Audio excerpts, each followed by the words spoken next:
Welcome, everyone, to the Cardano Effect Podcast, episode 53. The purpose of this podcast is to take high-level developer information and projects that are occurring within the Cardano space and break them down into bite-sized, consumable pieces of information for everyday use. I'm your host, Philippe, and let's get this podcast started. It's Rick and myself as the hosts of the Cardano Effect Podcast today, and we have a very special guest. He's an all-star. Rick will be introducing him very shortly. I want to run through some housekeeping rules before we start this podcast. For all the new viewers to the Cardano Effect Podcast, if you want to support this channel, if you want to support what we're doing, please consider hitting that subscribe button. There's also a little notification bell right next to the subscribe button. Our podcast is growing. We've grown this together as an audience, and it's really incredible, and we're very thankful for that. But as this podcast grows, when the bull market returns, when Cardano hits its rightful spot on CoinMarketCap, there's going to be new eyes on this project. And the first thing that they're going to do is they're going to be looking for more information about the Cardano project.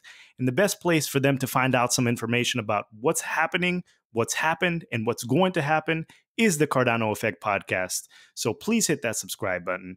And without further ado, I would like to remind everyone that none of what we say on this podcast is financial advice. Remember, you are your best financial advisor. And if you don't think you are, you need to find someone who's qualified to do so. So without further ado, Rick, how you doing today? How's your Wednesday evening going? Hey, it's going great, Philippe. I got some good news today from Pandora. We will be on Pandora in about 2 to 3 weeks. That's Pandora Beta. I would also like to give a shout out to our sponsor, IOHK. Thank you for sponsoring this podcast. Also now known as Input Output Global. So Input Output Hong Kong is becoming Input Output Global. For viewers new to this podcast is available on 9 major streaming platforms, soon to be 10 once we include the Pandora Beta. We got in early. We're releasing on Pandora. So thank you to our audio technician, Kyle, Rob over at Libsyn, and the folks at Pandora for approving us to be on Pandora Beta. We very much appreciate that. We're also on 51 apps. If we are not on your favorite app, let me know at thecardanoeffect@gmail.com, and I'll see if I can get listed on your app. But we primarily list on the major streaming feeds. So that's going very well. I think that worked out pretty good. Hey, Philippe, and it works out good for this episode we have today, which is business development. Returning to the Cardano Effect, we have Mr. Daniel Friedman, business development for Input Output Hong Kong. Is it okay if I call it Input Output Global? Sure. Is it official? I think, we don't discriminate. Input Output Global, IOHK, just Input Output. Input Output. Keep it general. Yeah. Input Output. And I got my New Balance shirt on. Got the New Balance shoes. So guess what we're going to be talking about today? So I would like to welcome Daniel back to the Cardano Effect. He was on with us on episode 12 earlier this year, and he returns after some very significant developments. Daniel, thank you for coming back to this podcast. And how are you doing today? Ohayo gozaimasu. Yes, Ohayo gozaimasu, because, on my part of the world, it is morning, which for those of you who don't know, that means good morning in Japanese. Thank you very much for having me. I really appreciate it. Love the podcast. Have been watching not just my episode over and over and over again and being all self-conscious about myself. A lot of exciting stuff going on. We've been really working hard in business development to create these opportunities. And I'm really happy that I can now speak about some of these opportunities in a little bit more detail because I could not do so before. So I know that, some people might have thought, well, why is this guy just saying, manufacturer X, we're going to be working with company Y. I understand people want more information. People want to know what's going on. People care in the space. And we really appreciate that. So I'm really happy that I can share more information this time. That's great to hear. That's great to hear. If you're not familiar with Daniel Friedman, you need to go follow him on Twitter. He's really making moves behind the scenes, and all his news is coming to the forefront now. And you are the MVP of the month for sure. I mean, you've been doing so many different things. And I think the first thing that we need to start off with is this New Balance deal. Can you tell us a little bit more about how this partnership took place? What exactly was the thought process for a blockchain company, for IOHK, to push this partnership between Cardano and New Balance? So, well, this I'd say it's been over a year now. Started about a year ago, and just as a lot of these opportunities do, we have a catch-all box at Input Output where people just ping us and see if we're interested. And one night going through our catch-all, I found an email, a very interesting email from actually a Cardano fan, a fan of what we do, who just happened to be an executive at New Balance.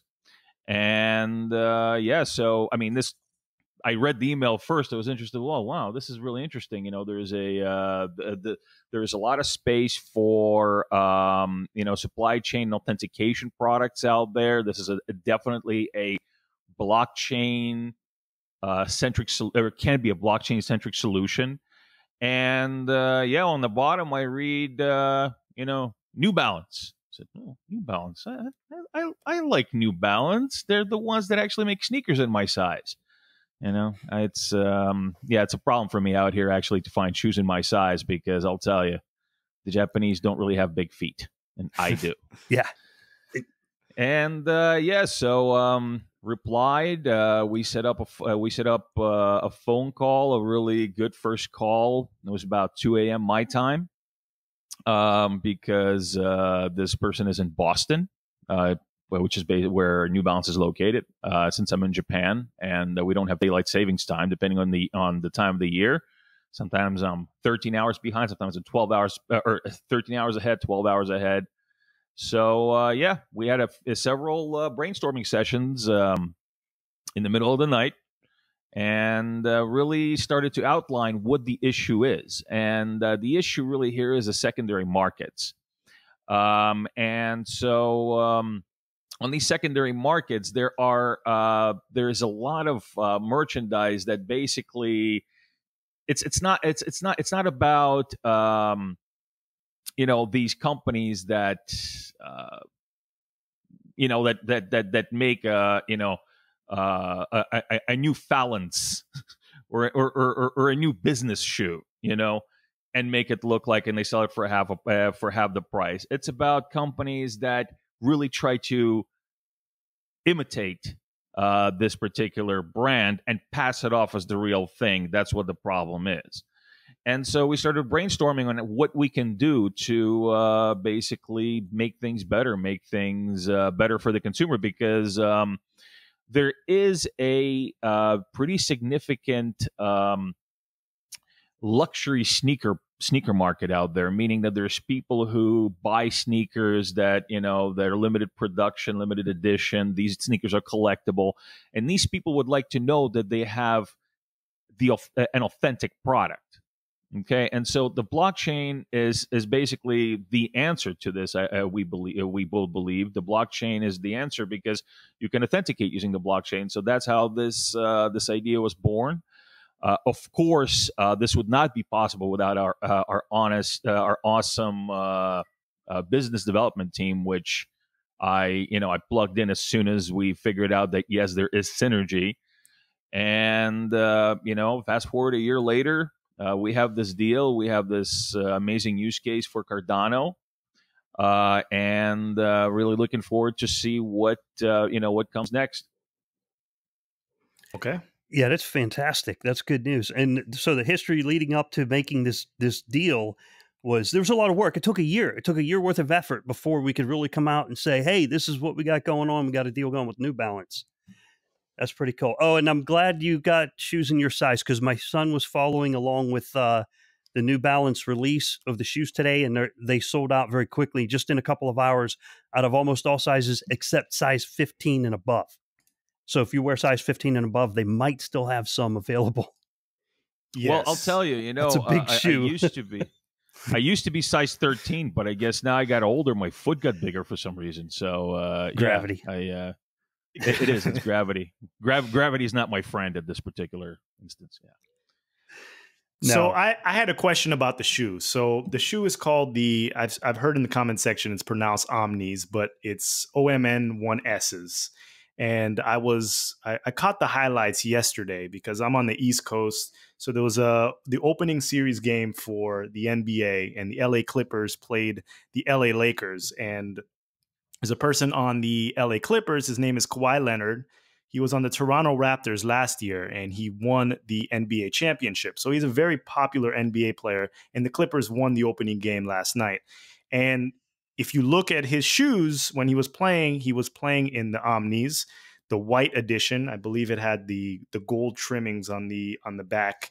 And I looked on a site called StockX, which is STOCK and then X, and that's basically a shoe reselling website where people can buy and sell limited edition shoes, the limited edition luxury basketball shoes and other sneakers. And his edition is already going for, I believe, $450, even though the retail price is $140. And I'm sure, like Rick was saying, everything is sold out. Only the people with giant basketball feet are left to purchase because there's not that many people with size 15 and above. But it seems like it's a very interesting shoe, and it has demand on that secondary website. So I had a question about the Real Chain that is set up. Well, first we can talk about Real Chain, and then we can talk about whether or not the Real Chain card is added to all the different Omni variations. So there's multiple different colors. There's the Kawhi Leonard edition. There's the gray one, there's the Toronto one, there's the Black Ice one, DNA Trust. It has a whole bunch of different color schemes. Is it only included with the standard white one, or is that Real Chain card put in multiple different sneaker variations and colors and everything like that? Well, at this point, I can't really elaborate on what particular plans New Balance has for this particular authentication product, as far as, spreading it out into other editions. So I believe that pretty much, looking at what they have, what they offer at the pop-up events, that they just did in Los Angeles, and they're going to be doing one in New York, I believe. That would answer your question. But again, number one, I can't really elaborate on it. Number two, I don't have enough information on it to give an educated answer. So, yeah, and that's a good answer. And Daniel, there was something I wanted to touch on to help our viewers understand how sensitive business works. There are some things that you're allowed to talk about and some things you're not allowed to talk about because they're business sensitive. And if you were to talk about them, then people would steal your business, right? So what kind of things with the New Balance deal or any other deal, what kind of things are you allowed to tell us about? And what kind of things are you not allowed to tell us about without telling us what those things are? Well, what I can talk about is what the two parties agree upon. So in any kind of business deal, especially a business deal like this, when you're dealing with a major brand that already has a public face out there that people know, that people trust and listen to, and if you work with a brand like that, you need to be aligned in your in your message. And so you decide what you can speak about publicly, what you can't speak about publicly, and you really have to follow that. I can't elaborate on the future plans of the pilot. I can't elaborate on what other products they will or will not use this particular solution in. However, I can talk about, like I said, how the deal happened, what's going on with the deal right now. I can also talk about things that I believe are synergetic. But again, I need to make that distinction when I speak about these things, and this is very important because my job, the main parts of my job is speaking. And when you speak, you have to make sure that what you say is that you don't run your mouth too much, basically, because running your mouth too much can damage a relationship, can damage a deal. And so when I speak, I have to make sure that I'm aligned with these messages that have been decided by the by the two parties. So that's it in a nutshell. Okay, that's fair enough. Yeah. I'm glad you explained that because we have some incredible Reddit users who ask some incredible questions. And I know some of them we look through and we go, wow, I don't know if we could really answer that due to business sensitivities. So we very much appreciate our Reddit users, but we want to make sure they understand if we can't answer a question, it's not because we don't want to, it's because of the strategy. Well, it's a prime example of this is actually if some of the folks that are watching were kind enough to actually see the first podcast that I was on, the first time I was in the Cardano Effect. I did speak about the New Balance deal, but at that point I could not speak about the New Balance deal. So I said, it's going to be a brand that you're going to see and say, oh, wow, I know these guys. I have this. But at that point, I just could not say anything because the deal was still too early on. And we have not decided what the unified message was going to be. Now that the deal is, well, it's been rolled out, now I can speak. Now I can tell you, yes, guys, you know that, brand X that I was speaking about, that's New Balance. Okay. Yep. And I'm glad you came back to tell us. Well, I'm glad that it worked out. And like I said, it would not be possible without our team, because also some of the things that I see prominent in the space is, and I do appreciate people supporting everybody, supporting myself, supporting all the other people that have a public face in the Cardano ecosystem. But what I want to make sure that people understand is, this was not me, just me. I did not single-handedly wave a magic wand and create this particular opportunity. I did my job, but then our team of probably, I think it's about 20 different people that worked in this deal by now, made this deal happen. So there is a lot of stuff going on behind the scenes. And so when people say good job, okay, they say good job to me, I just want to make sure that they understand that this is not just me. This is a team that's working behind me or with me. And I'm very grateful that that team is there, because without the team, this would not be possible. It just would not be possible, because I only fit a part of the puzzle. I am not the entire thing. And so that's very important that people realize that there are people behind the scenes that you might not know, that don't want to be, in a public light, but they do their job. And without them, this would not be possible. Good to know. Good to know. And so shout out to Dan and the rest of the team and everyone that was involved in this project. Yeah, because I mean, New Balance, the thing that I really like about this, how it's working out, is New Balance will kind of set the benchmark, the standard of excellence on future endeavors. And, when this shows success, other companies can look at that and say, oh, they made that work, and that's my personal view on why I'm glad to see real world use cases implemented. And it surprised me when I heard that. It really did surprise me. I said, whoa, I didn't see that coming. I thought it'd be, another sort of credit card, which we got. We got that. You thought it was going to be Sergio Valente. Oh, no, I didn't know it was going to be. No, I didn't know it was going to be Sergio Valente. It might have been Gillette or something like that Felipe mentioned last week. Yeah. So no, that was great that you landed it, and that we landed as a team, the whole New Balance thing. And Felipe, did you have more questions before we go over to Reddit? Because there is a significant number of Reddit questions. What do you got, buddy? Yes. Because we're probably we're getting to that halfway point of the podcast. So for all the new viewers and the people unfamiliar with the New Balance deal, can we speak more about RealChain? I'm of course, I wasn't at the pop-up locations, but you can download an app. I have it for Android, the RealChain app. It's probably not clear here. And it's similar technology to the Tangem card, where you can scan it on your phone and a string of characters. Can you go through the entire process of how to authenticate the shoe? What is this RealChain, and how does it interact with Cardano? I know that's a loaded question with 3 different questions there, but really explain to the users exactly what is happening. Sure. So there have been a few questions about this, and I think it's good to clear this up. Some people were under the impression that they don't understand. Well, how is this possible since we haven't rolled out our smart contracts mainnet yet, and this uses smart contracts? It doesn't. What this does use is what's called colored coins.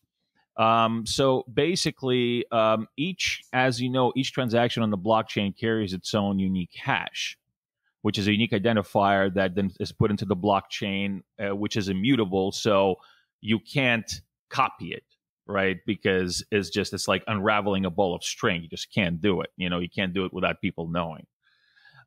Each one of these cards is assigned a particular hash. So there is a transaction that happens on the Cardano blockchain when you use the card to authenticate the shoe that you bought through the app. So basically what you do is you buy the shoe, you open the box, there's a card in there, you download the app, you then tab the card on to the app, and it'll then register that particular product on the New Balance Real chain using the Cardano blockchain, using these colored coins. So that's it in a nutshell. It's a straightforward solution. And it's like I said, it's a very straightforward and good use case for Cardano in the particular state that it's in right now. Okay. Wow. And so the shoes, if I were to buy one today, that card will work with the current Cardano blockchain with this colored coin? Yeah. So this particular anything that's sold with these cards will be interacting with the Cardano blockchain. Okay. So when you register the product through the app interacts with the Cardano blockchain to register the hash that is assigned to this particular shoe or this particular pair of shoes. Okay. And so I just wanted to make it clear that this is it's not an anti-counterfeiting solution. It's an authentication solution. So basically what you're doing is you're authenticating that this product is the real deal. I see. I see. I get what you mean. Because anti-counterfeiting the shoe, there would have to be a device inside that shoe or the whole shoe. I mean, there's a difference between having a card and a shoe, because someone could take a card technically and put it in a different shoe box and authenticate that shoe with that. Is that what that means? The difference? There is a. You are correct that there has to be more done to the actual. And this is me talking. This is not something that we discussed with New Balance. There has to be more involved. There's more involved in making an anti-counterfeiting solution versus an authentication solution. Now, going back to the New Balance solution, so there is. It's not as simple as just taking a card and putting it into a different box. There are other aspects that are registered in that particular hash that will then go back to that particular shoe. Okay. Again, these are identifiers that I'd rather not talk about, but it's something that's already that New Balance already uses and that is attached to this particular card. So it's not as easy. It's not because there have been some questions. Well, what if somebody just takes a card and makes a bunch of fake shoes and puts this card in there? You can't. I mean, they're all unique. All these things are unique. So that's that uniqueness. Is what provides the opportunity for authentication. All right, Daniel. So what we're going to do next is go into the Reddit question. But before we do, I've got a question for you. But we always got to ask our guests some crazy questions, and so I'll let you have your choice. One question is, what is the craziest thing you've ever done? And the other question is, you ever gone to jail or prison before? Which one you want to take? Jail, prison, or craziest thing? Well, okay. So let's jail. Well, feel free to embellish. Well, for a while, I was in the stint where I was really into science, but I was kind of a loner, right? And So what I wanted to do is actually, leave a mark on the world as far as what I'm about and what I can bring to the world. And so with my trusty army of minions that I created myself in my basement, and a doctor, a mad scientist, I created a plot to steal the moon. A plot. That's Lincoln no, Bank. That's the plot for Despicable Me. Sorry, I over embellished. I'm sorry. No, just I'm afraid. Yeah, I did, and it was over.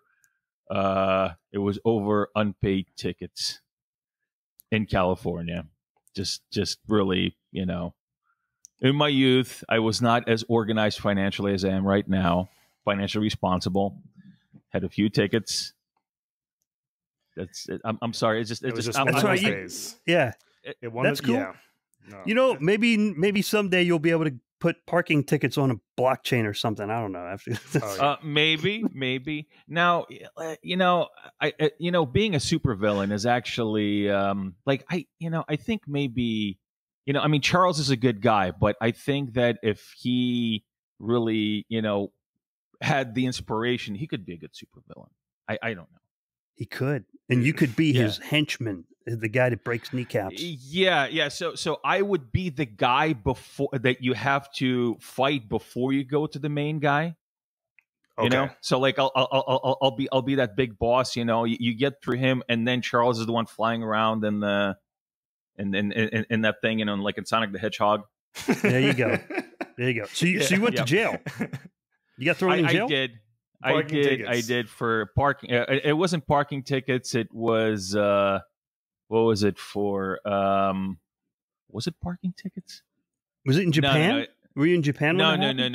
This was back in California. This is going back like 15 years. Oh yeah, well, California, I believe it. Yeah. It wasn't anything fun. I mean, over there, they'll put you in jail for looking at somebody funny, littering. Yeah, There's littering. A bunch of trash on the street. Dropping on a piece of trash, going to jail, buddy. Yeah. They need to keep the machine running. So definitely. Oh yeah, definitely. You're going to the Iron Bar Hotel. Yeah. That sounds like what happens in California. Yeah. That was cool, though. Thanks for telling us a story, man. Yeah, we always like to hear. John O'Connor kind of set the standard for that with going to prison, going to jail. What's the craziest thing you ever done? So we got to throw that in there once in a while. John O'Connor has much cooler tales than I do because he deals in much more what is the right word? Robust places. Oh, I thought you were going to say nefarious. Nefarious. Yeah, nefarious. Was that okay? Anyway, nefarious. That's it. Nefarious places. Than I do. I'm in Eastern Europe. I'm in Asia. I mean, out here, I could set off a nuclear device and they'd be like, oh, no, foreigner. We're not going to deal with this guy. He's too big. Yeah, it's over there, it's a little different. Out here, it's more like just do whatever you want. Just don't hurt us, and just try not to take any lives. Don't eat us. Don't eat our children. Yeah, I would say most boring job in Japan is a police officer because nobody commits any crimes over there. Except Americans. It's amazing. Okay, you get to go around and talk to old ladies about stolen bicycles that randomly appear on their property, and then there is once in a while there's an accident and you have to stand there for about an hour and measure everything with a giant ruler. It's really exciting. Wow. It's super exciting. Once in a while there's there's some odd foreigners hanging out, and you just have to kind of check their IDs. But besides that, it's a pretty relaxed job. Yeah, that's cool. That's good.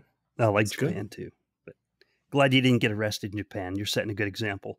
Let's head over to the Reddit questions. What do you think? That sounds good. We have quite a few Reddit questions. I bet Daniel's got some more scary stories back there. He just don't want to say it because he'll incriminate himself. Yes. Yeah, the evidence will be names, recorded on the names have been internet. changed. The names have been changed to protect the survivors. That sounds good. All right. Let's see. I closed my Reddit window. Do you have Reddit up? There it is. Yes, I do. Do you want to sort by best or top, Rick? I was going to drop down to the bottom one, rolling right along with New Balance from Dwayne C23. Okay.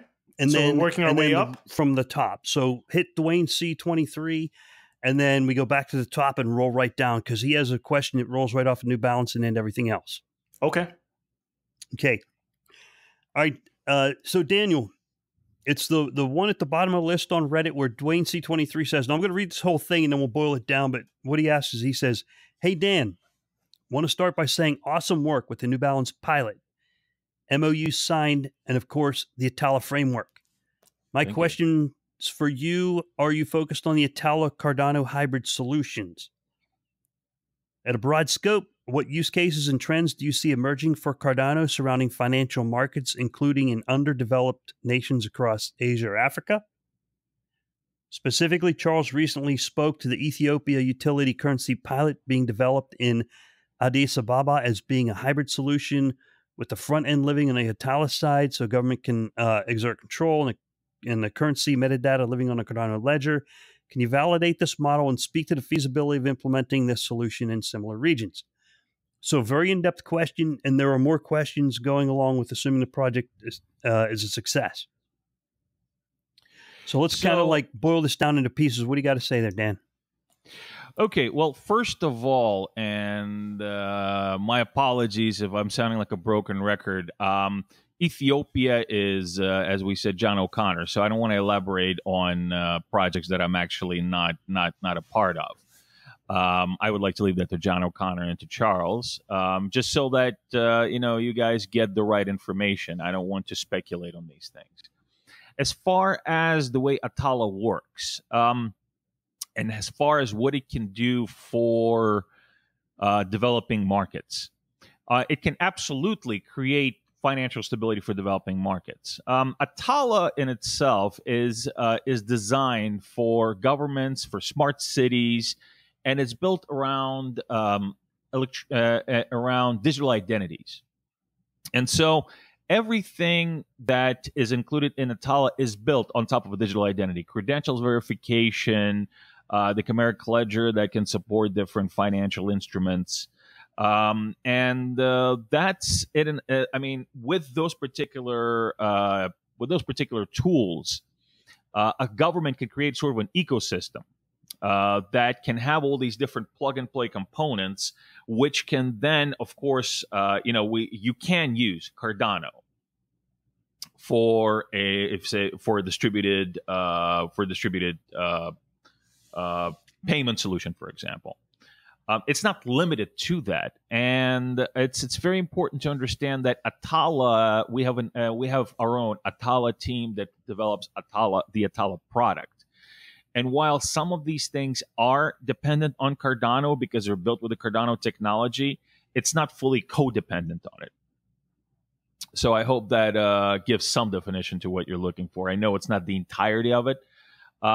Say, for example, something that we can create for a government is an ecosystem in Atala that they could have its own payment ledger, which then the government can pin a digital representation of their currency to, and so they can create so that particular part of the solution can still be controlled by the government because governments don't like to just give everything over. I mean, of course, they need to have a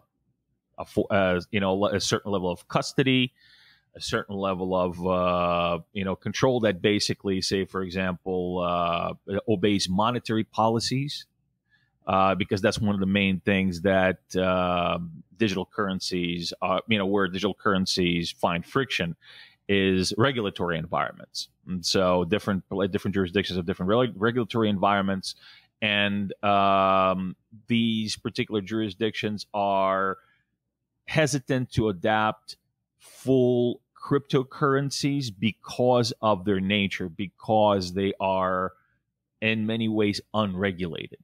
So it's difficult to regulate. And so this particular solution can give them that option to have a regulated representation of their particular currency that can work on the blockchain, but it is not exactly a cryptocurrency. So again, just it's not a one-size-fits-all solution. It's a customizable solution, and that's why it's exciting. It's kind of just really versatile, and you can build a lot of different things with it. You can build a lot of different.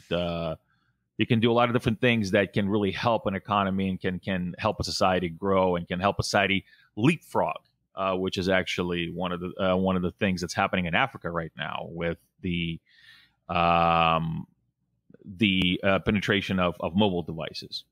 They're leapfrogging over having to have the landlines installed and having everybody have their own phones and their own wired internet. They're leapfrogging over that, and so the actual penetration is happening with the cell phones, where people have internet that is mobile. And so that's one of the things that Atala can offer. Good. So if they want to issue a currency, then if they can issue the currency on a blockchain. It's not running wild, because current cryptocurrencies are very wild, and they can control it. And that's what they wanted. That's what the customer wanted, and that's what you guys delivered. Yeah, that's exactly it. It's not just one solution fits all. It's a custom. It has the capability to provide custom solutions to tailor to different jurisdictions.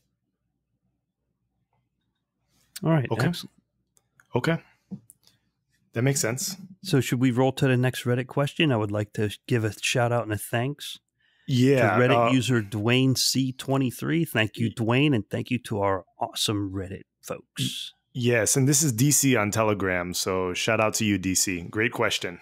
Yeah. Okay, cool. It says thanks, DC, at the end. Thanks, Philippe. All right, buddy. You got the next one. Okay, so I sorted by top, and we're going to go back to the top of the Reddit questions, and this one is from Spoken Legacy. Spoken Legacy says, could Daniel Friedman talk a little bit more about putting medical records on the network? What kind of equipment, if any, would the hospital need to grab in order to edit, update medical info? Each time a doctor requested a medical file, would that require a transaction fee to stake pools or whenever records were updated?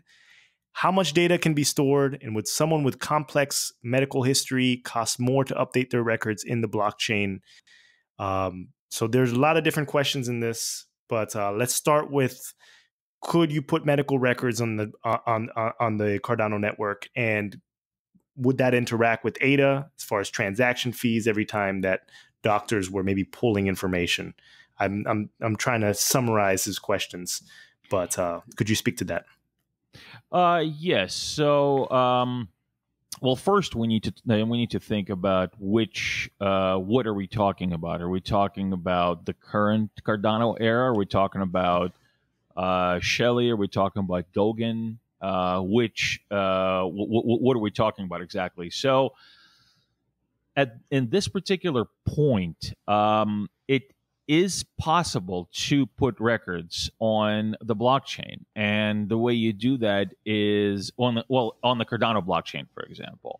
If you want to do it with Cardano, if you want to do it with decentralized, you can also do a permissioned ledger as well. It depends. It really all depends on who the solution is for, because it's not one size fits all. You could put it on the Cardano blockchain, but again, using the colored coin technology, meaning that each one of these records has its own unique coin, say one ADA, right? One ADA, which has a hash attached to it, which then is you create a system which then uses that hash to save particular information, save particular records. Now, again, it's a custom solution. So you have to see, for example, with Atala, one of the things that we're doing with Atala and in Georgia is we are making sure that the user has, or the holder of the information has the most control over their own information. So there is no information leakage, right? Because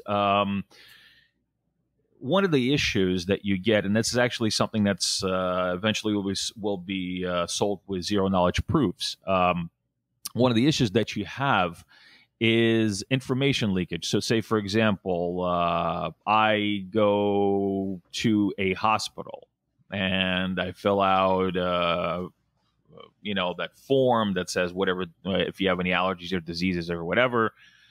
It has my address, it has my age on it, it has my social security number on it, okay? That particular record goes to their file cabinet or their database or whatever, legacy database or traditional database, with all this other information, right? So what do they need to really know? I mean, they need to know what to call me. They can't just say, hey, you. I mean, really, if you think about it, what does a doctor need to know about you at that particular point to treat you? Do they need to know your address? Not really. I mean, it's not of his business where you live. You're there at the hospital. They don't have to go to your house. Do they need to know your birth date? Probably not. Again, this is not information that needs to be saved, but it is saved. It is in these data systems where it can potentially be stolen. And so somebody knows your social security number, somebody knows your name, address, and age, they can do some damage, Now, these systems, they strive to prevent that, where you own your own credential. You own your own information. And so this information is saved locally with you. And then you give the user or whoever wants that information permission to use that information. And then you can revoke that permission. And so going back to medical records, at this particular stage, that is possible to create that. And again, it all depends on what they're looking to achieve, how far they're looking to go with these records. One of the things actually is the standard under which these records are saved. So what do you need to have saved in the blockchain?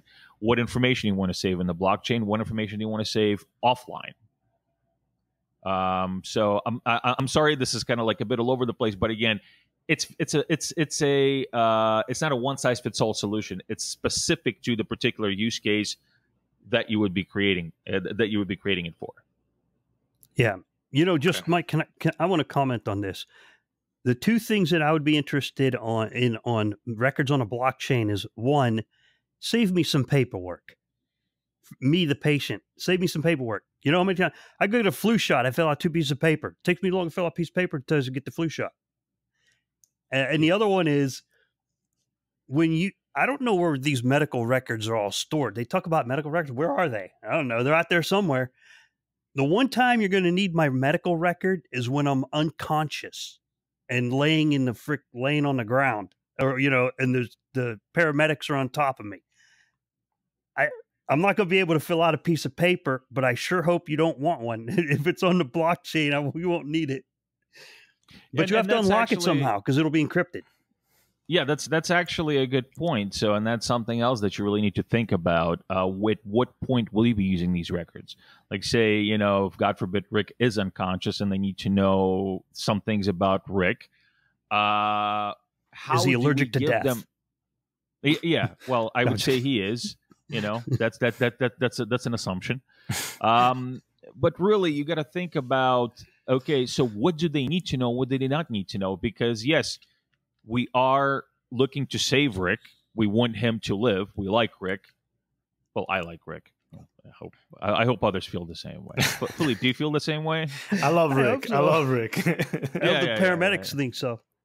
So we reached consensus. We love Rick. We want him to live. But do we want Rick's information to then get leaked somewhere because he needed to be saved by the paramedics?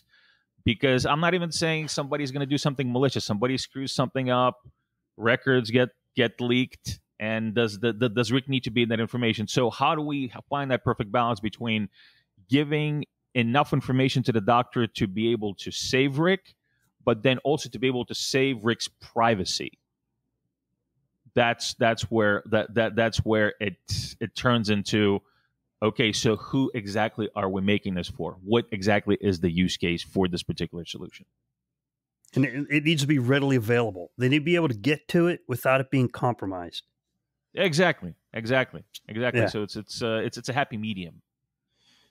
That seems like a very difficult solution. I mean, it's ambitious. It definitely needs to be done, but there are so many different variables that need to be put in place before something like that could be successfully done. Privacy features need to be improved on blockchain in general. Like you were saying, there needs to be somewhat permission, but have some features of permissionless blockchains. And there's a medium that needs to take place, and maybe smaller pilot programs in different fields could probably help transition to that giant medical record use case, which can't be messed up, not even once. Yeah, because once it's messed up, it's permanent. Maybe that technology. Remember, Robert Kornacki was on here and he was talking about encrypting the data in the blockchain. Yes. So that post Goguen kind of stuff, I think. After smart contracts and all that, right? There's definitely a great use case there, but we really need to think about this. We really need to think these things through, because we're at this point, we're not just talking about When Lambo. We're not talking about oh, hey, it's cool if I can play some cards on using the blockchain technology. We're talking about people's livelihoods. Yeah. We're talking about Rick's livelihood. Yeah. Yes. Yeah. Well, Rick, if you have some kind of encrypted device in the future that has your medical records, you need to program like revive me with the taco, or when taco, and paramedics can just bring that taco and you'll come back. Yeah, we're good to go. All right. I hope that answers our Reddit users' questions. There were some really good complex questions in there. And yes. And it's difficult. And again, guys, if anybody has any questions for me, please feel free to reach out to me on Twitter, on Facebook, or just email. I'd be more than happy to elaborate on anything that you would like to hear answered. Okay, sounds good. Rick, I got you on Twitter. Oh, next one. All right. Yes, thank you, Spoken Legacy. By the way. Oh, there was one last piece from Spoken Legacy, ideas on how to keep medical records from getting lost. I think we covered that. Assume some sort of multi-signature. Okay. Yeah, it's, records being lost. Again, that depends on who holds custody of the records. How private do we want to make them? Do we want these records to be in the custody of the record, of the recordee of Rick? But if we do have it in the custody of Rick, it's Rick's responsibility. So it becomes like a wallet, right? So does Rick put these in his wallet? And if he puts them in his wallet, how do we make sure that Rick doesn't lose that wallet? Again, all these questions need to be answered, and they're very important questions. Yeah. Okay, cool. So the next question was from Ada Doc. And the question is, what are the metrics? It's kind of a shift in subjects. What are the metrics that will be used to assess success or failure of the pilot with New Balance? Good question, Ada Doc.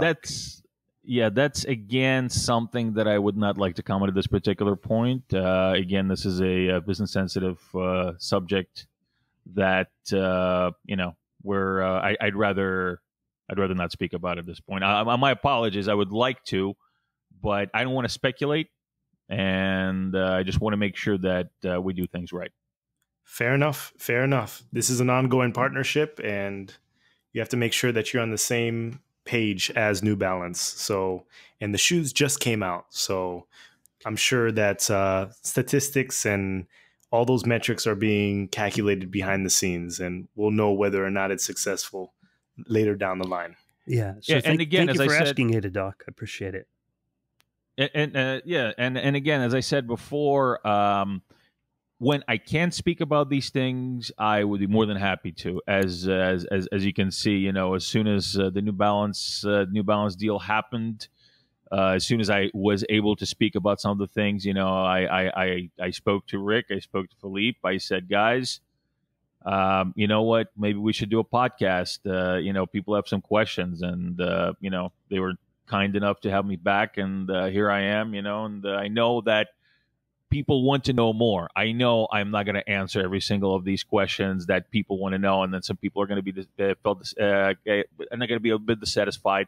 But please don't be, because this is something that needs to be done in order for our ecosystem to succeed. We need to make sure that we follow these things. We need to make sure that we align ourselves with our partners and we speak in one voice. This is very important for business development. This is very important for our mutual success as an ecosystem. Well, I'm glad we have you working on it, because I would screw it all up. Philippe, you want to take the next one? Yes. I would just put everything out in there. Oh, no. You got it, buddy. You got it. Okay, the next question is from Gary Golden. So thank you, AdaDoc. Gary Golden says, thanks for all of your hard work and congrats to the team on the New Balance partnership. The first question says, can you talk about the long game of Cardano ADA within supply chain? It starts with authentication, then what? Is there a plan for using ADA to incentivize New Balance customers? Can you offer a vision of a new value chain where crypto can be useful? It doesn't just end with product authentication. Your answer does not need to be specific to New Balance, but for other future customers. So I guess we can just take that question. And yes, a second question we can go to afterwards. Right. So, let's start with the first question. So, again, I cannot speak about future plans of New Balance. That's the New Balance. That's the New Balance deal. As far as what I think, Dan Friedman, think about these opportunities, yes, I do believe that there are many opportunities out there for blockchain-based authentication, blockchain-based anti-counterfeiting products. Again, it depends on what we're looking to do, how far we're looking to go, what technologies we're looking to use. If we want to use smart contracts, if we want to use colored coins, if we do use smart contracts, what do these contracts do? As far as incentives, I personally believe that the use of this particular technology would be incentivized by sort of a reward system, something to encourage people to use this particular authentication solution. Because again, it's just like with anything. Yes, okay, you buy product X. It can be a pair of shoes. It can be a comic book. It can be whatever you want to buy that needs authentication. But it's only as good as the user. So if you don't authenticate this thing, if you don't use the system, it's useless. I mean, it's not going to do it by itself. I mean, it's the same as you buy something, some piece of electronics, and it's got a warranty card in it, but you have to fill it out and then send it in for the warranty to kick in, and then 2 years later you think you got a 3-year warranty on the thing, and you say, hey, I want to get this thing fixed, but then you never sent in the warranty card, and it didn't register, and so now actually you don't have a warranty. Well, it's kind of the same thing. You need to have incentives for people to use these things, and I believe that would be one of those, a point system, something like that. Okay. That's a good answer. And yeah, that makes me think of like car maintenance. Put my car maintenance on a blockchain. I always forget what my records are. Yeah, and again, it's all about what, how far are you willing to go? How far do you need to go with this? Do you need to automate this to a point of where you're going to save all these records on the blockchain about your car, and the app, the DApp that's attached to the blockchain is going to tell you, okay, Rick, you have did this service on such and such date. Your car is in such and such state. You need to do this again. And then later on, I mean, what would you really need these records for? I mean, I'm pretty sure that Rick is organized enough to be able to maintain his own car. I hope. Are you? Okay, shaking his head. let's pretend he is. Let's say Rick is organized, but where else would you use it? Well, you can also use it when you sell your car. You know, you can say, okay, you know what? Here are the maintenance records for the car, and then the person that's buying it can say, okay, I know that this isn't fudged information. You know, I don't know, this is not just like a notebook that somebody wrote up just before they sold me the car. So they can be sure that they know about the car, and that they're not getting a lemon. Mm-hmm. So another use case right there. Yeah, or one that's been beat on. Yeah, there's. I mean, yeah. You know, it was interesting. Like almost maybe 20 years ago, I don't remember how long ago. Diamond makers started record. They would take a picture and give you a card with the picture of the diamond. Then when you go to trade it in, it increased the value because it was certified. Yeah, that was a certain grade diamond, and it wasn't a blood diamond or something like that. Now they're using lasers to put micro engraved numbers in the diamond that are too small for the human eye, but a jeweler can see them, obvious, to validate it. So there's some interesting stuff going on in that field. But I think I'm just kind of like I'm taking a solution and looking for a problem to solve with it. When I say that kind of stuff, but that's good. Did we answer those questions for? I closed my Reddit tab again. That was from Gary Golden. Gary Golden had a second question. Yeah, there's two there. Dan, you had something that you wanted to say, or? No, go ahead. Okay, the second question is Atala, and it says, talk about the vision here. Am I right in thinking that the real target is government, not classic enterprise? Is the first use case meant to be a bridge between governments and the private sector, or used specifically within government settings? He loves all the momentum with the Cardano and growing community, and he says, thanks again. Well, thank you very much for your support. We couldn't, I really makes me feel great when I see the support that comes from our community and the genuine interest that comes from our community. So let me get into your question. You are correct. This is government and smart city centric. Well, not centric, but this is aimed for governments and for smart cities. Yes, it can be used for enterprises. But at this point, we're mainly working with governments who, again, are looking to build technologies around digital identities, because that's what Atala really is. The core of Atala really is digital identities. And so these digital identities are mostly used in a state setting, in a government setting, where you attach services to them. So somebody's got a digital identity. They can represent themselves. It's unique to them. It prevents identity theft, things like that. All these good things that make a country more stable. And you attach services to it, whether it's university degree verification, whether it's medical records, your regular services like licenses, driver's license, anything you want.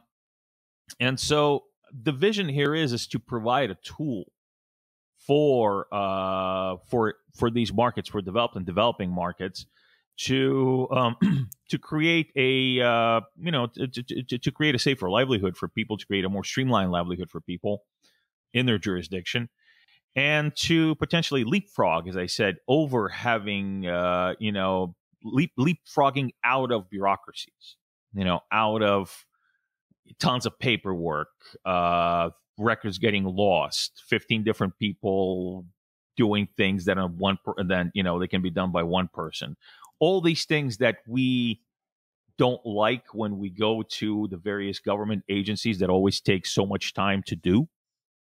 That's one of the main goals of Atala, is to streamline things for the average person, so that they have more control over their information, so that they have more security, and that they have more ease of use within their home. I could see that being useful. I went and stood in line to try to get a marriage certificate from many years ago at a government facility, and not only did they send me from Norfolk to Richmond about 50 miles away, I never got it. So, Well, yeah, make that a little more efficient if you could, please. All right. You guys ready for the yeah. next question? This was I'm a thinking. really good I'm thinking maybe trying to put things that your wife says on the blockchain, so then you can go back and say, "See, you said that." one. No, I wouldn't. Or is Don't that do no? that. That It's a they can slippery backfire. slope. Never mind. Yeah, exactly. Okay, Yeah. scratch But you that. said. No, that's a double-edged sword. I wouldn't want Yeah, it to you come see, back at me. but you see, in block 5397, you said, yeah, not scratch that. Not Yeah, we don't want to not use the that best one. idea in the world. We don't want to use that one. All right. So the next question comes from Reddit user Zelportum, XELportum. And this is great. This is right up my alley. Will Cardano be making partnerships with banks to make accessibility to the ADA token easier to the mom and pop without safe and trusted financial service institutions, like linking ordinary citizens to the ADA token? Then I don't see mainstream adoption ever taking place and only crypto zombies eating each other on casino exchanges like Binance and Bitfinex, and let's throw Coinbase in there too.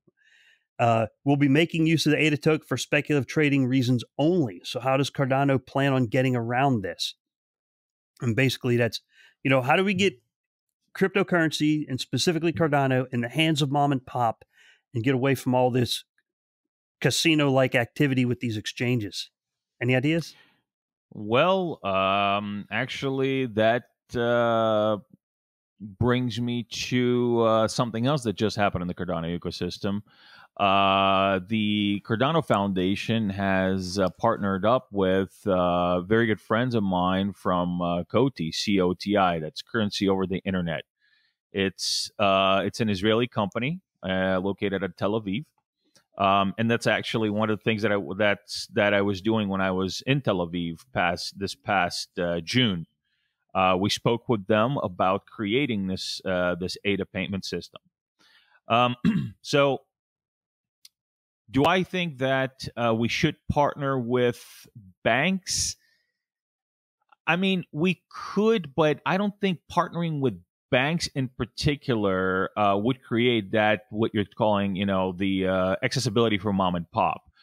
Accessibility for mom and pop would come from products that are easy to use. So creating financial products and payment products that are easy to use. It could be with a bank. It could be partnering with a bank and the bank adopting this particular technology, but it is not necessarily limited to banks. Like, say, for example, this ADA payment system that COTI has created. Very simple. You go to their website, you sign up with them, you get a widget, you put it on your website, and mom and pop can pay with ADA.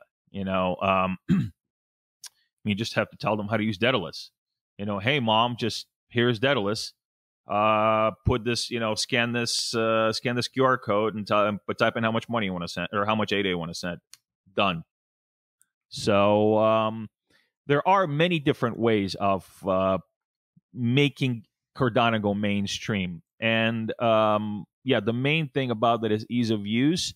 And it can happen in many and various different ways. It can happen with these particular payment systems. It could happen with partnerships with banks. And we are working on various, I'm personally working on various different ways where ADA and where Cardano can be used to create financial products and to create payment gateways and just promote mass adoption, because that's one of our main goals. Yeah, well, that's a good answer. And the reason I really like this question, I'll give you an example. Here's why I like banks better than cryptocurrency exchanges. When I go to a bank to get a new financial product, I fill out a piece of paper and they say, let me check your ID. So I fill out the same information on a piece of paper that you fill out on an exchange. And they say, let me check your ID. And I hand the person my ID. They look at it and go, okay, yep, that's you. Go ahead and sign the paper. And they're good. A human looked at my ID card. You sign up for a new exchange and you're uploading all this stuff into the internet, pictures of yourself, your birth date, your social security number. Right. And I just go, and you're not looking at a human, and the internet is a scary place, and you're like, where's this data going? And what's going to happen to my data when their server gets hacked? Because their server is going to get hacked, Mhm.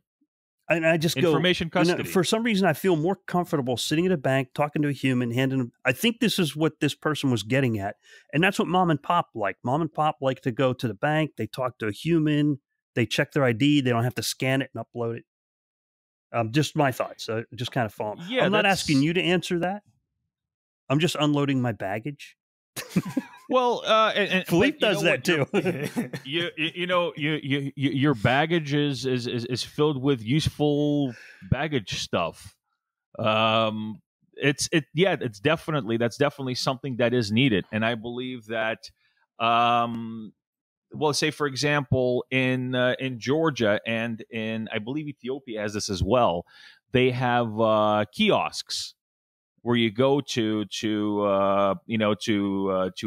basically do these kind of transactions. And again, it's easier for somebody to go to a kiosk. They feel safer going to a kiosk and actually presenting their information to somebody instead of it going to some magical place on the internet and you don't know where it goes. It just disappears. So yes, it is very useful. It is something that we are aware of, and yes, I do believe that this is that this should happen, and this would promote mass adoption by the generation that doesn't really understand what the blockchain is, and in its essence. You don't really need to know what the blockchain is. You just need to know that it works, and you need to know that it works better than X. The same as with the internet.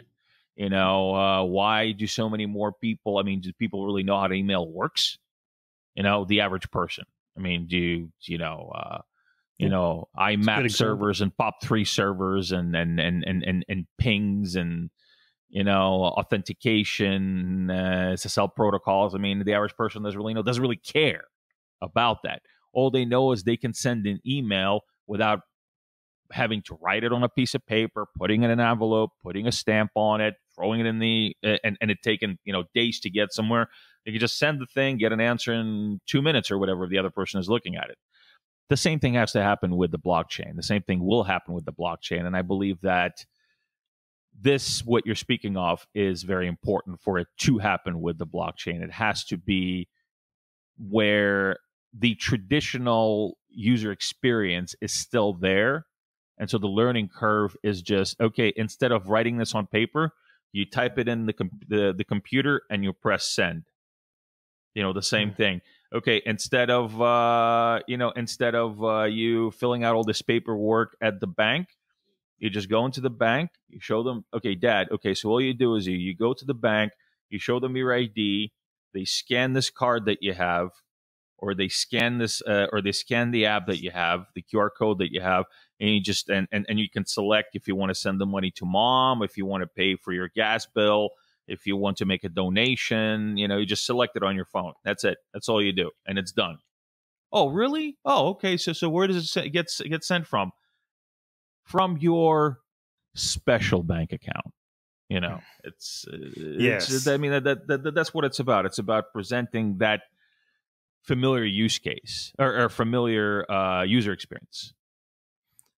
I think that's very important, and I think this comes down to the whole idea of blockchain. When you look at crypto Twitter and the attitudes of people in the crypto sphere, they're so against middleman services, but you need a combination of those services that are provided in the legacy system and implement them within blockchain in order to make the masses feel comfortable.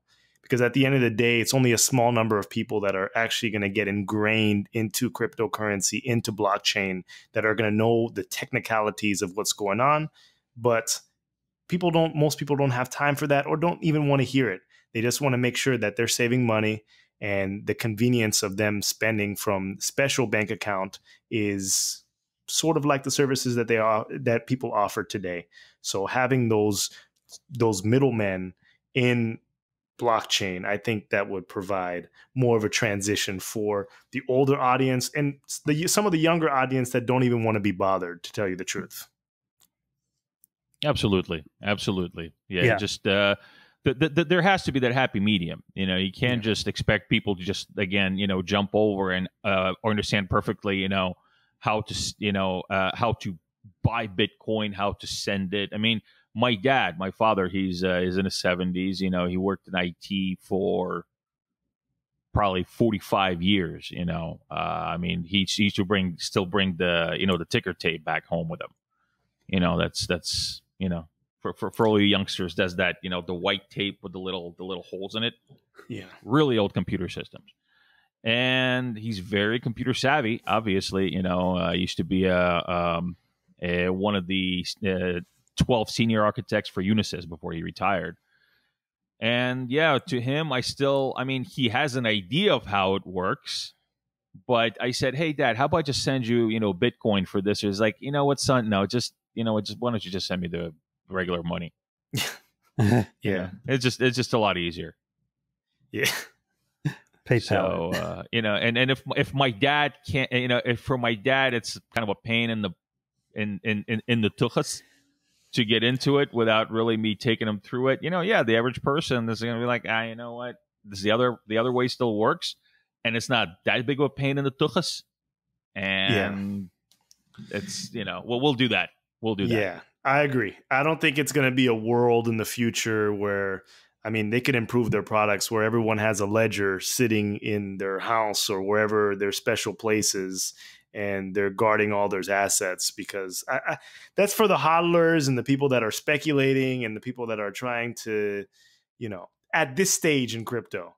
But if we're living in a world 5 years from now where everyone has a ledger in their house, that's not a world I want to live in, because once the burglars figure out that, people's legs are getting broken.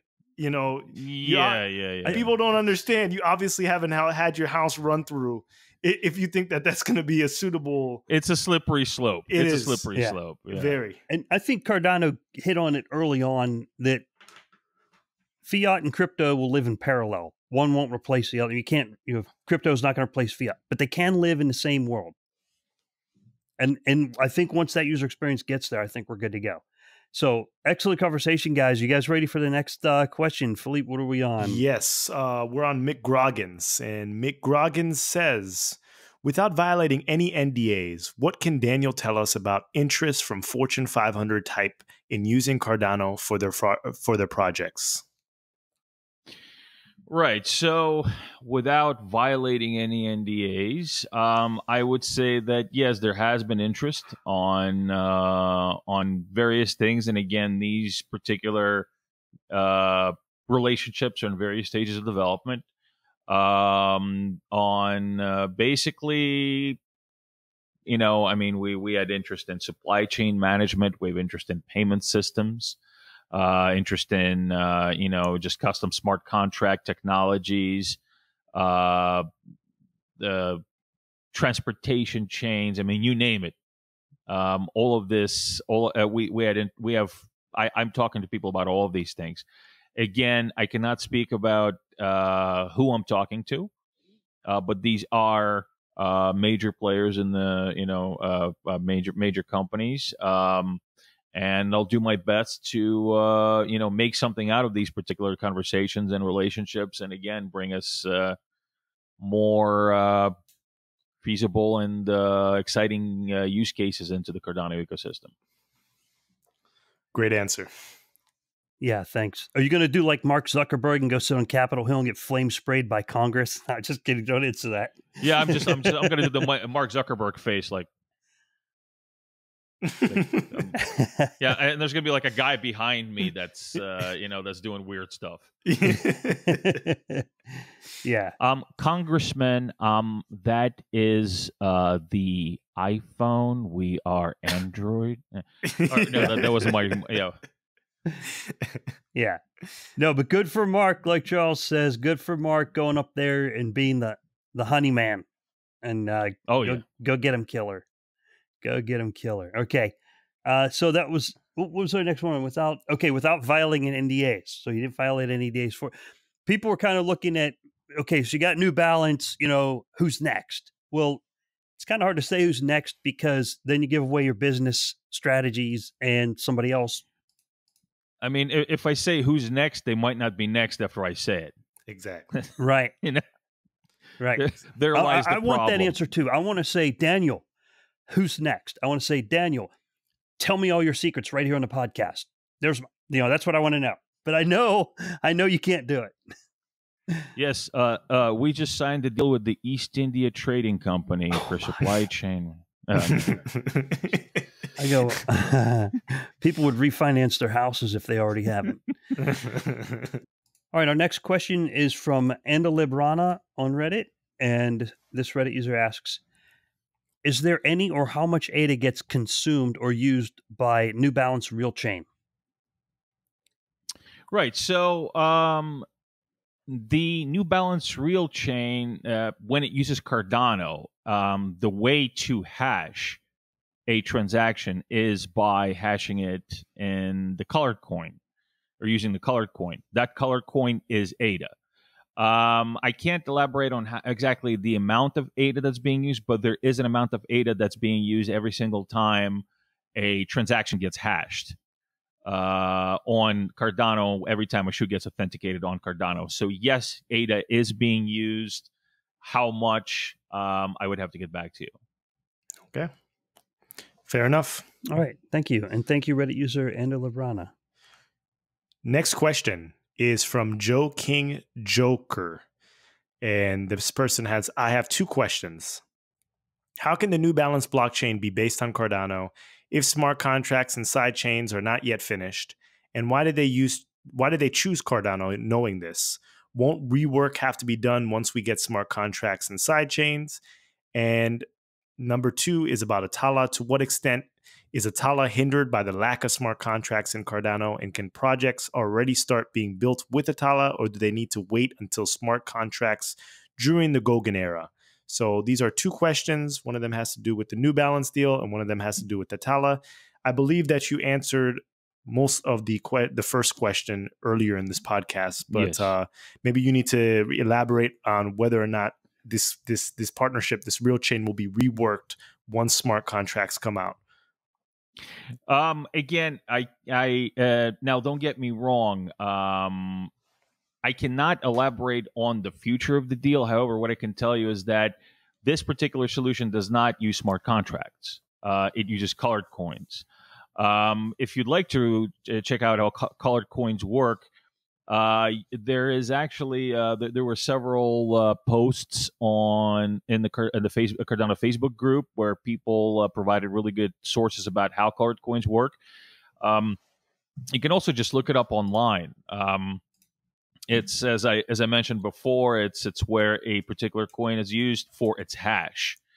So no, there is no smart contracts used. So it's irrelevant for the smart contract era of Cardano. The second part of the question is it's very important to make the distinction. Atala is not Cardano. Atala uses Cardano. Atala uses in fact, it uses the technology created for Cardano, but Atala is not Cardano. Cardano is its own is the permissionless blockchain created by input-output, and Atala is the enterprise solution, or basically something more like the Hyperledger Fabric type of solution created by input-output. Atala has its own technology that's being used.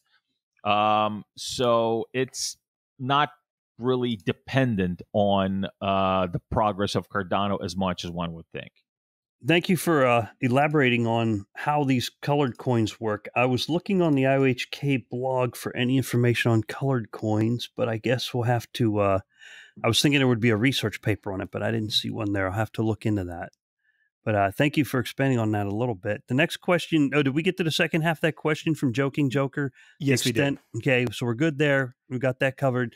So from Brinker59, he says, hi, Daniel, could you tell us if the New Balance partnership is going to be only for the new basketball shoe, or is it going to include other models too, like this T-shirt I got right here? Are the other model shoes or just going to be that premium shoe? Again, that's something else I cannot elaborate on. I cannot elaborate on what what future lines or what other lines they may or may not use the solution on. At this particular point, is just what you see, and we will. It's a pilot to see how well this works, and once we assess that, we can then start assessing how this can be expanded. But at this particular point, it is what it is. It is what you see. Yes. I think that makes sense. I actually contacted New Balance customer support probably 1 or 2 days ago to see whether or not they were going to carry the Omni 1s or the OMN 1Ss at a local New Balance near me.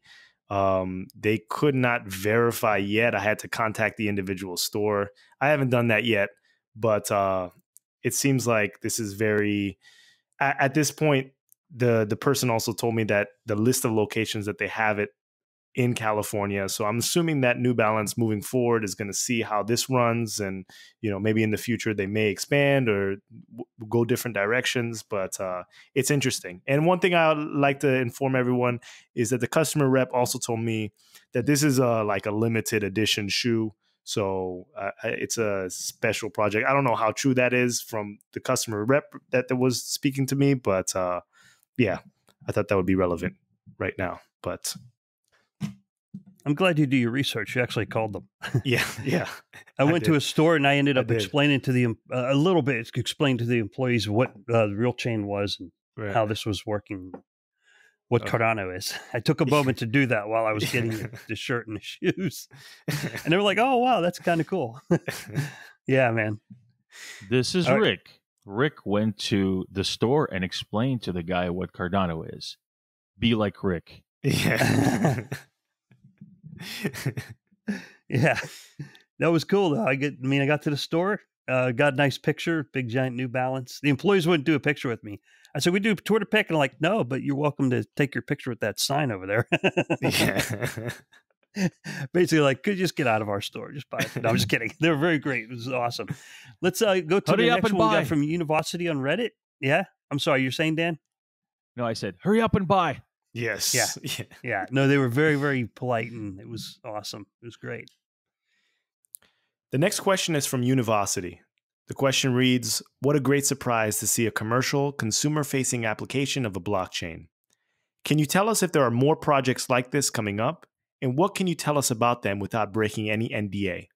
Or to make things even easier, fill in the gaps. We are working with blank companies on around blank projects total. Of these blank percentages will be using the public Cardano blockchain, and certain percentages are private networks. So that's a very specific question that I think they want generic. How many companies? Well, if you can't say the name and the product, how many are there? Well, I would say that right now I am working probably with at least half a dozen companies speaking to, and again, these are in various stages of development, various stages of the relationship, various stages of trying to figure out what synergies we have. Again, this is, this ranges all the way from payment systems to financial products to supply chain management to certificates of authenticity, of certificates of origin. So a plethora of different use cases that can all be powered by Cardano in various stages. So again, this is something where, on some things I might have to wait for the Goguen era, some things that we can do right now, some things that we can do right now with the combination of Atala and the Cardano. So it's all these things. It's not there's no plug and play solution. It's all about figuring out who needs what and what combination of what we have will do that particular, bring that particular solution to the client. Okay, sounds good. And it looks like some part of the answer is how much of those companies plan on using the public Cardano blockchain, and how many are private? Like, if out of the 6, is it a couple of them want public, a couple want private, or how does that work out? I would say at this particular point, it's about half and half. And again, it depends, because like I said, it's pretty early on in these particular with these particular relationships to really determine what exactly we're doing. Like, say, for example, I mean, this is not this is not a Fortune 500 company, but for example, in Georgia. The Georgian project, I started working on developing that particular relationship, I believe, last August or July or August. And it took up until probably this May to really figure out what is the best thing to do and how we're going to do it. If we're going to do something with Cardano Tech, if we're going to do something with Atala. In fact, it really turned out to be Atala only recently. We only recently decided, okay, this is the lowest hanging fruit, and this is how we take advantage of that. So again, I could say where it's at right now, but it really doesn't mean that it's going to stay there.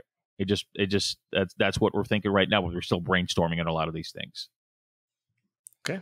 That's great. I think that very well answers that question. The next question on Reddit is from Oracle 33355, and Oracle asks, can you talk about any other use cases for Cardano that have caught your eye or that you're excited about?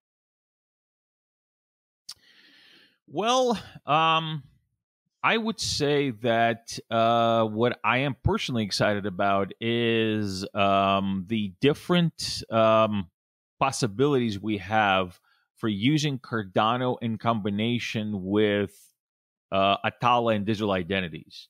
I really do believe that is one of the ways to mass adoption is to use the blockchain for creating digital identities and then putting services on top of that. And again, with the use of digital identities, you create all these different opportunities for yourself because you have different aspects of people's lives that you need to streamline, that you need to flesh out. And, with the versatility of Cardano, you can say, here we need, I'm talking about, future Cardano, but here we need, here we can use smart contracts. Here we can use chimeric ledgers. Here we can use side chains, and I'd say that is the because all these other things, I mean, they're cool, but I think they're just payment systems or supply chain management systems. They're cool, but I think they are pieces of a bigger picture, of a bigger puzzle of digital identities and just digital representations and things that better livelihoods, that better people's livelihoods through the use of blockchain technology. Okay. Yeah, cool. Thanks. And that answers Oracle 33355's question really good. And Philippe, we only got 2 more questions left. Can I do this follow up from Oracle? Go for it. All right. Oracle also asks, please tell us about the dream you had last night. Okay, so you don't have to answer that, but if you want. No. So the dream I had last night. Well, I was working, and my wife is sitting next to me, and all of a sudden, she's not saying anything, and all of a sudden, she just goes slam on the table, just bang. I said, what's going on? What are you doing? Well, why just please just, what's going on? I need to work. Doesn't say anything. Then I go back to work. 2 minutes later, it just goes slam, just bang on the table. I'm like, baby, what's going on? What? Why are you? She doesn't say anything, right? And then 2 minutes later, I hear another slam, and it wakes me up. And so what that actually was is we have a lot of animals, and one of the and we have 5 bunnies, and all these bunnies are actually in our room. We keep them in our room, and one of the bunnies, the female bunny, kept stomping her feet, and it kept shaking the cage, and it was the slamming sound that she was basically stomping her feet. But I thought it was my wife slamming on the table in my dream. Oh, yeah, it's weird how your brain interprets what's going on in the real world. Yeah, so that was the dream I had last night. Aren't you glad you asked? Yeah, it's kind of freaky, but yeah. That's all dreams are, man. 5 bunnies in the same room in your bedroom? Yes, Wow. it's a work in progress. We have a dedicated room for the bunnies that I'm still building up. So for now, they're staying with us because they need a climate controlled environment because they're really sensitive to changing temperatures. They need to stay at 25 degrees Celsius pretty much all the time. Yeah. You got to keep them away from power cords because they like to chew on them. They'll bite right through it. And Yes, exactly. I don't know why they like power cords. You know your bunnies. I had one that we just let out, and to let him run around, and then, for some reason my power cord to my phone stopped working, and what the heck is going on with this thing? I just bought it, and I look at it, and it looks like one of those, like Christmas decorations when you pull it apart, and it's like a bunch of little guys. Yeah. I'm like, oh, okay, he chewed on it. That was nice of him. Yeah. I don't know what it is, man. They like power cords. That's pretty wild. Okay, Philippe, you got the last one there, sir? Last question is from Let0070. What are some valuable forms of marketing you've seen for Cardano? So, forms of marketing.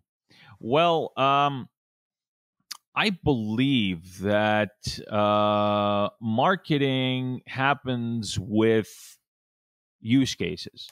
Okay, so in that particular sense, I rather actually not comment too much about marketing because we're still building up the marketing strategy. So maybe we should.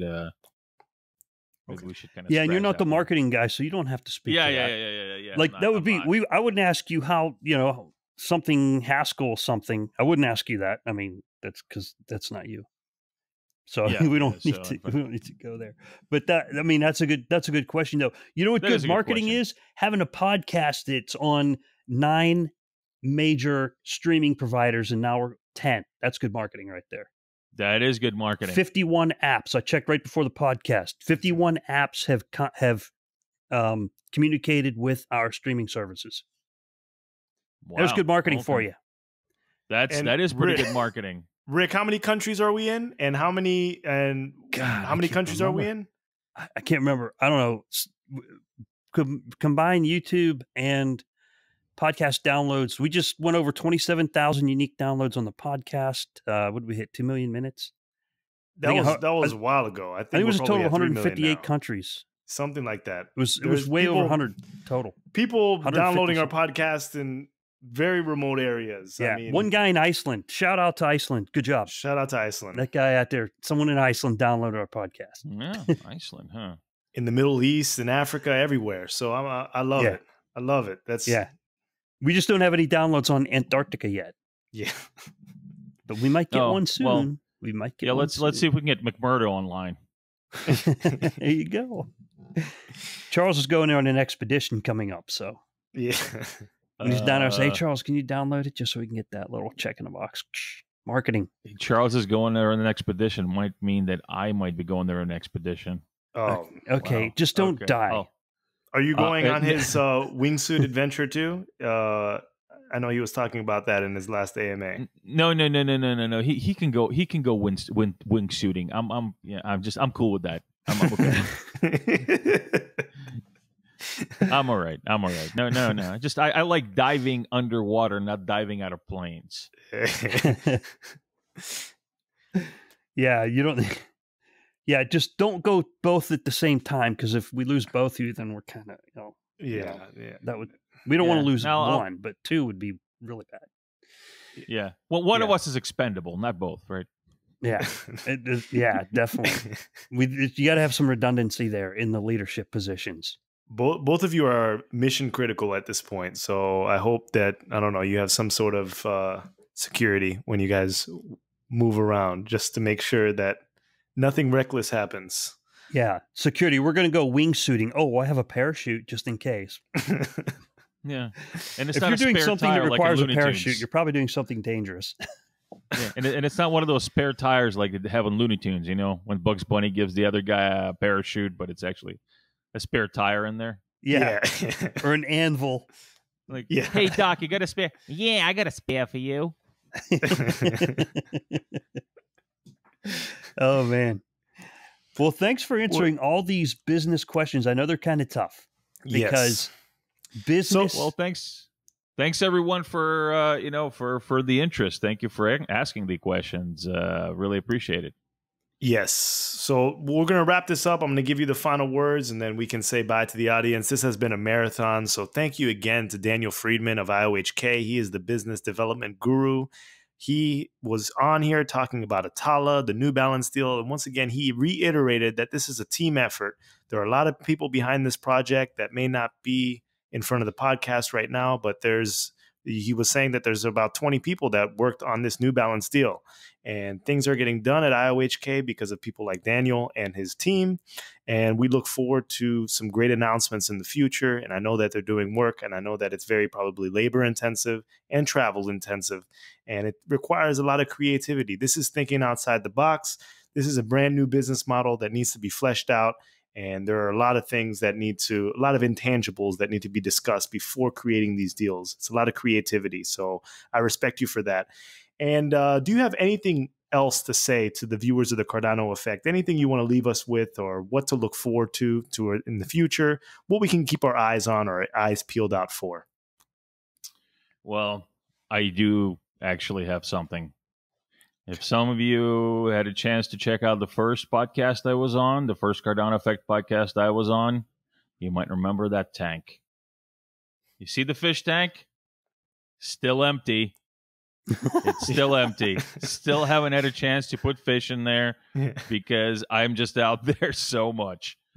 So, well, it is paying off, not for the fish, but, it is paying off. I'm really glad to be presented with the opportunities. I really feel fortunate that I'm doing something I love, and I really, really appreciate the support our community gives us and support that I get from the community, the involvement, the interest.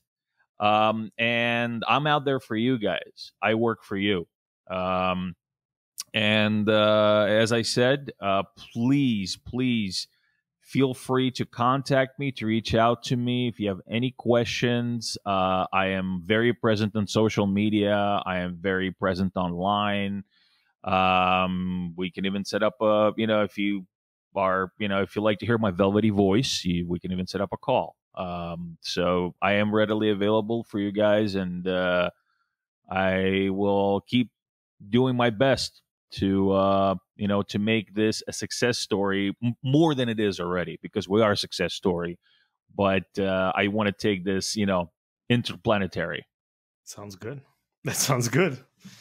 I think we can leave the viewers on that. And I want to thank everyone for tuning in to episode 53 of the Cardano Effect podcast. Please like, comment, and subscribe. Share this episode. We're going to bring you more special guests in the future. Daniel Friedman, you are always welcome on the Cardano Effect podcast. We look forward to having you on repeat episodes in the future. Anytime you have something done or you just want to come and talk to us, you're always welcome on. And we appreciate you. We appreciate the time. This was a marathon. And please subscribe. I want to reiterate that. And thank you again for watching. And until the next episode of the Cardano Effect. Bye, everyone. Thank you, gentlemen. Bye.